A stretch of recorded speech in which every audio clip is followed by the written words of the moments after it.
Post দিবেন না, সেগুলো হচ্ছে কোনো ধরনের মারপিট বা রক্তপাত, কোনো ঝগড়া, কোনো আগুনের ভিডিও বা কিংবা খালি গায়ে ভিডিও, এইসব ভিডিও রাজীব আকন্দ পাতা থেকে আপনাদেরকে শুভেচ্ছা স্বাগতম জানাচ্ছি। আপনারা যেখান থেকে দেখতেছেন আমার কথাগুলো, আপনারা অবশ্যই আমার মনোযোগ সহ শুনবেন, তাতে উপকৃত হবেন।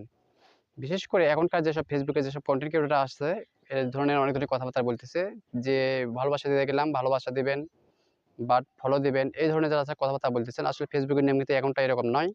তো আপনারা খুব সাবধানে থাকবেন, নিজস্ব ভিডিও তৈরি করার চেষ্টা করবেন, নিজস্ব কন্টেন্ট দিবেন, নিজস্ব সম্পূর্ণ জিনিস ব্যবহার করতে পারতে পারেন। নয়তো আপনাদের যেসব কাজ বাছাই করতেছেন, এই সকল কাজ গ্রহণযোগ্য নাও হতে পারে। কারণ ফেসবুকের নিয়ম হচ্ছে যে সম্পূর্ণ নিজস্ব কন্টেন্ট তৈরি করা এবং নিজস্ব সম্পূর্ণ ভয়েস দেওয়া সম্পূর্ণ নিজস্ব হতে হবে। তো আপনারা যা অনেক দেখতে পাচ্ছি আমরা এখানে গান ব্যবহার করতেছেন, অনেক ধরনের ভিডিও ব্যবহার করতেছেন, যেসব নিয়ম কানুনের মধ্যে ফেসবুকে পড়ে না। তো বাট আপনাদের সামনে উদ্দেশ্যে আমি একটা কথা বলতে যাচ্ছি, যারা ফেসবুকে কাজ করতে চান, যারা টাকা ইনকাম করতে চান, তারা আমার সঙ্গে মানে আমার এই কথাগুলো শুনতে পারেন, তাতে উপকৃত হবেন। তো আপনাদেরকে বলতেছিলাম, যারা আপনারা সম্পূর্ণ নিজস্ব কন্টেন্ট তৈরি করতে হবে, যেসব কন্টেন্ট তৈরি করবেন আর যেসব কন্টেন্ট তৈরি করবেন না, এই বিষয়ে আপনাদের সঙ্গে আমি শেয়ার করব। যেসব কন্টেন্ট আপনারা ভিডিওতে না, তাতে বিপদ হয়ে যাবে, অনেক সমস্যা হয়ে যাবে। তো আপনারা যেসব ভিডিও দিতে পারেন, সম্পূর্ণ ভিডিও আপনাদের ন্যাচারালি আপনাদের পার্সোনালি কোনো ভিডিও দিতে পারেন, যে কোনো ভিডিও আপনারা আপলোড করতে পারেন, কোনো সমস্যা তাতে হবে না। তবে সাবধান থাকবেন, যেসব ভিডিও দেওয়া যাবে না, আপনারা বারবার করে আমি বলতেছি, যেসব ভিডিও দিবেন না, সেটা হচ্ছে কোনো খালি গাড়ির ছবি, কোনো বাচ্চাদের কিংবা আগুনের ছবি, কিংবা কোনো মারপিটের বা কোনো আগুনের, এই ধরনের কোনো ছবি ভিডিওতে পোস্ট দিবেন না। আর বিশেষ করে নিজস্ব আপনারা কন্টেন্ট তৈরি করে উপকৃত হবেন।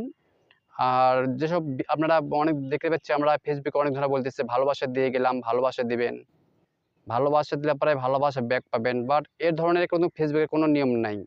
আপনি কি করে ফলোয়ার বাড়াবেন, কিভাবে ভিউজ পাবেন, সেটা আপনার ফেসবুক কিন্তু ঠিকই নজরদারি করে, বুঝছেন? আপনারা যেসব কাজ বাজ করতেছেন, অনেক ধরনের দেখতে পাচ্ছি যে আসলে এটা কন্টেন্ট ক্রিয়েটর নাকি জোগাড় করতে আসছে, আমি কিছু ঠিক বুঝি না। তো যারা ফেসবুক চালায়, যারা কন্টেন্ট ক্রিয়েটর, তারা এদের কাজ এরকম হতে পারে না, এটা অসম্ভবের কাজ। তো বাট আমি এরকম করে কথা বলি না। আজকে আমি কয়েকটা কথা আমি না বললেই নয়, যে এইসব কথা আমার মনের ভিতরে গেঁথে আছে। যেসব আপনার কনটেন্ট ক্রিয়েটর যে কথাবার্তা বলেন, এরকম আসলে ঠিক নয়। আপনারা কনটেন্ট ক্রিয়েটর কাজ করার জন্য আসছেন নাকি জোগাড়ি করতে আসছেন, আমি কিন্তু বাট বুঝি না। একটা সাধারণ একটা স্টাইলের লোভে আপনারা অনেক ধরনেরকে অনেক কিছু বলেন, অনেক উপকারিত হন, অনেক ফলো দেন। আসলে এরকম নয়। আপনারা তো মানে কি আর বলবো? স্টারের জন্য আপনারা এই ধরনের কাজ কেন করবেন? আপনার তো প্রয়োজন টাকার, আপনার ডলার ইনকাম করবেন। তো আপনারা কেন এই ধরনের জিনিসগুলো নিয়ে আপনি কথাবার্তা বলেন? আমি তো কিছু বুঝি না। আপনার ফলো দেন, ফলো ব্যাক পাবেন, ভালোবাসা দিয়ে গেলাম, ফুলের ভালোবাসা রইলো।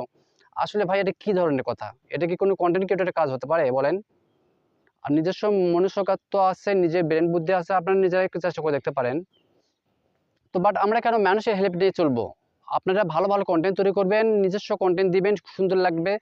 মানুষ আপনাদের ভিডিও দেখবে, ফলো দেবে, লাইক দেবে, কমেন্ট দিবে, বাস চলে যাবে। এই ভালোবাসা দিয়ে গেলাম, এ ধরনের কি ধরনের কনটেন্ট আমরা কিছু বুঝি না। আপনার কি এইসব যারা কনটেন্ট করায়, বিশেষ করে এরকম কনটেন্ট করা আসলে তৈরি করা এরকম মানে কোনো এখতিয়ার মধ্যে পড়ে না। এটা বাট কেন এরকম কাজ করে ফেসবুকে আসে, আমি কিছু বুঝি না। তো যাই হোক, আপনারা মনে কিছু নেবেন না। আমার ভিডিওটা যারা দেখতেছেন, আপনারা বেশি, বেশি শেয়ার করে সবাইকে দেখার সুযোগ করে দেবেন। আশা করি দেখা হবে অন্য কোনো ভিডিওতে।